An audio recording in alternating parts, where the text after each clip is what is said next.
চলে এসেছি আপনাদের সামনে দুটি রেসিপি নিয়ে। আজকে আমি বানাবো এই চুনো মাছের বাটি চচ্চড়ি সর্ষে দিয়ে, আর বানাবো আলু পেঁয়াজ দিয়ে পোস্তর বাটি চচ্চড়ি। তো আমি কিভাবে এই দুটি রেসিপি বানাই প্রথম থেকে শেষ পর্যন্ত দেখতে থাকুন, আমার সঙ্গে থাকুন। তো প্রথমে আমি মাছের বাটি চচ্চড়িটা বানিয়ে নেব। এর জন্য আমি একটি বাটিতে নিয়ে নিয়েছি চুনো মাছ। চুনো মাছগুলি খুব ভালো করে ধুয়ে পরিষ্কার করে নুন হলুদ মাখিয়ে নিয়েছি। এবারে ওতে কিছু মশলা দিয়ে দেব। এবারে ওতে দিয়ে দেব সর্ষে বেটে নিয়েছিলাম, বেটে করে গুলে নিয়েছি। এবার ওই মাছের মধ্যে দিয়ে দেব।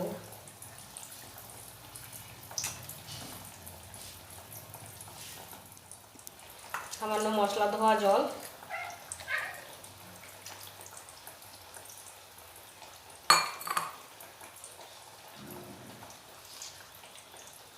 স্বাদ মতো নুন, কেননা নুনটা একটু দেখে শুনে দিতে হবে, কেননা মাছের মধ্যেও নুন মাখানো আছে, তাই নুনটা একটু দেখে শুনে দেবেন।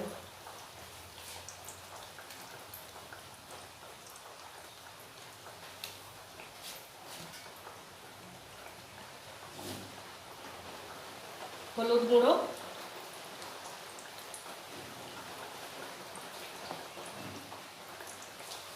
আর দেব সর্ষের তেল। সর্ষের তেল প্রথমে অল্পই দেব, পরে দরকার হলে আরও দেব,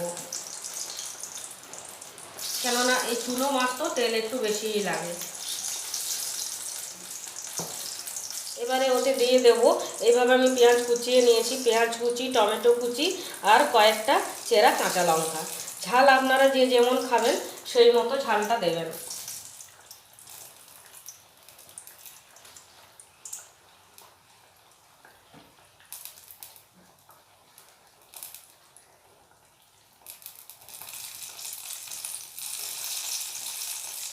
দিয়ে খুব ভালোভাবে নাড়াচাড়া করে মিশিয়ে নেব।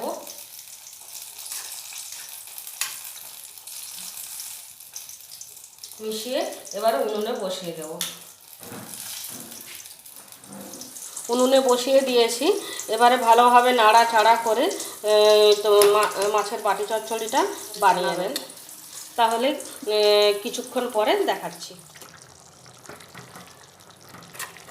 খুব ভালোভাবে ফুটছে বাটি চচ্চড়িটা। এর মাঝে আর একবার 2 চা চামচ মতো সর্ষের তেল আমি দিয়ে দিয়েছি।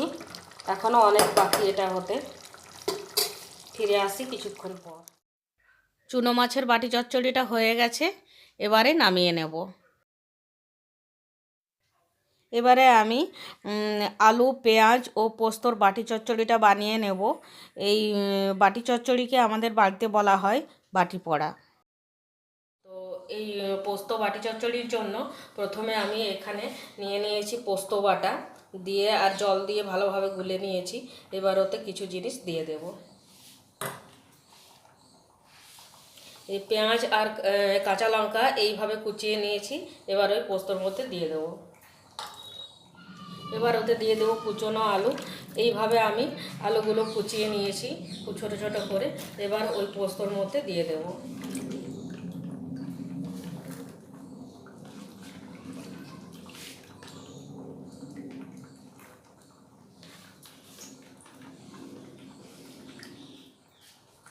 এবার ওতে দেব হলুদ গুঁড়ো,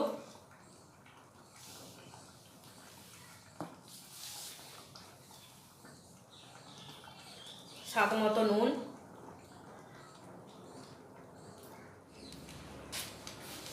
সামান্য পোস্ত দানা,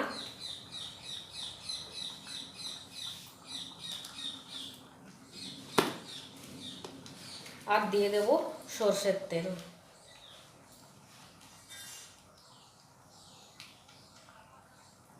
প্রথমে অল্পই দেব, পরে যদি লাগে তাহলে আরও দেব।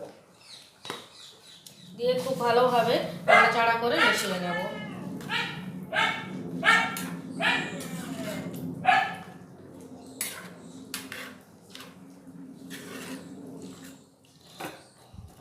পোস্তটা খুব ভালোভাবে নাড়াচাড়া করে মিশিয়ে নিয়েছি, নিয়ে উনুনে বসিয়ে দিয়েছি। এবারে বাটি চচ্চড়িটা করে নেব। তাহলে ফিরে আসছি কিছুক্ষণ পর। ফিরে এলাম বেশ কিছুক্ষণ পরে। বাটি চচ্চড়িটা হয়ে গেছে, আলুগুলোও খুব ভালোভাবে সেদ্ধ হয়ে গেছে। এবারে নামিয়ে নেব। নিচে একটু লাগা লাগা হবে, ওই জন্যই এটাকে বাটি পোড়া বলা হয়। রেসিপি দুটি যদি ভালো লাগে তাহলে অবশ্যই এইভাবে একবার বাড়িতে বাটি চচ্চড়ি বানিয়ে দেখবেন, খেতে দারুণ লাগবে। আর ভিডিওটি যদি ভালো লাগে তাহলে লাইক, শেয়ার, কমেন্ট করতে ভুলবেন না। আর যারা আমার চ্যানেলে নতুন তারা অবশ্যই চ্যানেলটিকে সাবস্ক্রাইব করে বেল বাটনটি বাজিয়ে দেবেন, তাহলে আমার দেওয়া যে কোনো নিত্য নতুন রেসিপির নোটিফিকেশান সবার আগে আপনাদের কাছে পৌঁছে যাবে।